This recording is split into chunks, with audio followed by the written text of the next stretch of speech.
By the end of this video, you'll understand exactly how the stock market works, and the last insight I'm going to share might be the most valuable financial thing you've ever heard. Most people spend their whole lives avoiding this topic because it feels like it belongs to someone else. It doesn't. So grab something to drink, get comfortable, and let's get into it. Here's what most people get wrong right at the start. They think the stock market is a casino, a place where rich people gamble with numbers on a screen. But that's not what it is. Not even close. When you buy a share of Apple, you own a legally real piece of Apple Inc., its factories, its patents, its future profits. You're not placing a bet, you're buying a fraction of an actual business. The whole system started in 1792 under a buttonwood tree at 68 Wall Street in Manhattan. 24 brokers signed what became known as the Buttonwood Agreement, essentially a handshake deal to trade securities with each other. No grand ceremony, no marble columns, just merchants, a tree, and a piece of paper.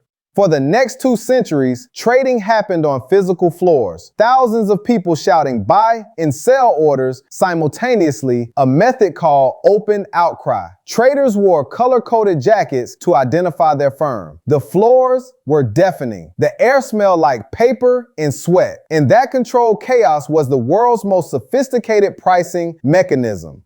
Today, more than 90% of trades execute electronically in fractions of a millisecond by algorithms in a data center in Mahwah, New Jersey. The famous trading floor you see when a CEO rings the opening bell, mostly for the cameras. The real action happens in a nondescript building in the New Jersey suburbs. And the barrier to entry? You can open a brokerage account at Fidelity or Schwab with $1 and buy fractional shares of the S&P 500 today. The idea that this system is only for wealthy insiders is 50 years out of date. You're already in range.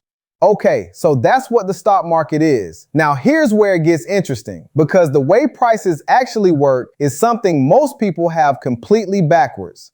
Stock prices don't reflect how a company is doing right now. They reflect how investors expect it to do in the future. That distinction sounds small. It isn't.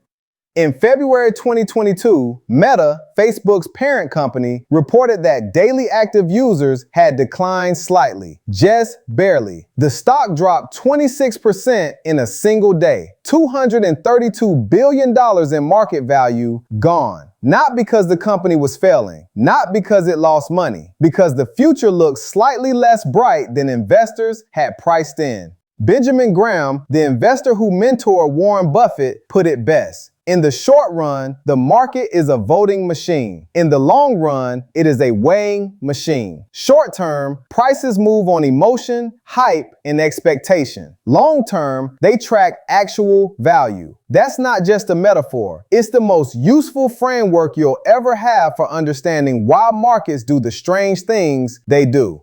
And here's the counterintuitive layer. The best time to buy is usually when everyone is terrified. Buffett's whole philosophy in one line: be fearful when others are greedy, and greedy when others are fearful. During every crash in history, the investors who loaded up when the headlines were screaming disaster came out ahead. Not because they were geniuses, because they understood what the market actually is. Nobel Prize winner Daniel Kahneman found that losses feel about twice as painful as equivalent gains feel good. That's not a personality flaw, it's how human brains are wired. The market exploits that instinct. Understanding it is half the battle. If this is clicking for you, hit subscribe. I put out videos like this every week, and the best part is still coming. Alright, this is the one I've been saving for you. The single most important variable in investing isn't which stocks you pick. It's not timing the market. It's not having a Bloomberg terminal or a hedge fund manager on speed dial. It's time. Just time.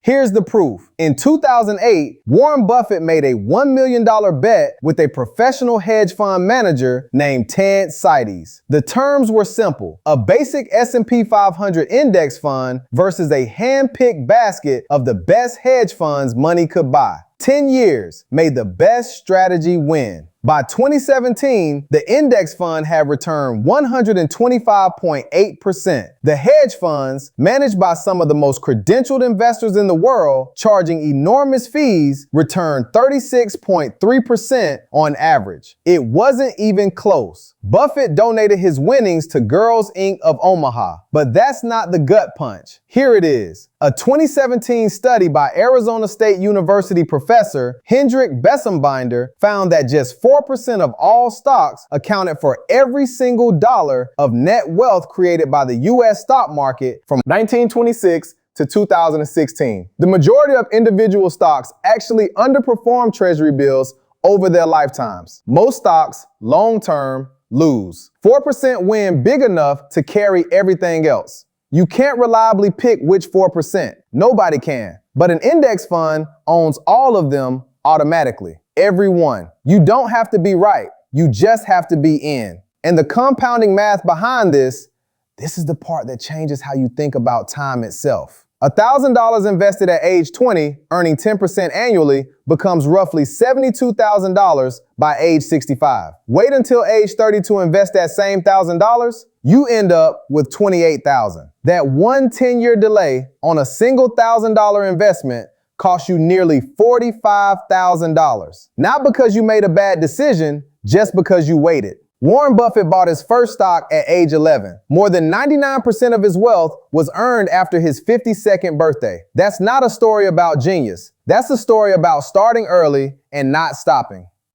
The people who came out ahead of 2008, 2020, and every crash before them weren't smarter than everyone else. They just didn't sell. That's the whole secret. Time and patience, not timing. So there you go. The stock market isn't a casino. It isn't the preserve of the wealthy or the mathematically gifted. It's a 230-year-old machine for building real wealth, one that rewards patience above everything else. The main thing standing between most people and it isn't intelligence or access. It's the belief that someone else knows something they don't. They don't. Now you do. If this video was worth your time, share it with someone who needs to hear it and subscribe so you don't miss the next one. Next up, I'm breaking down exactly how to start investing from zero, even if you've never opened a brokerage account in your life.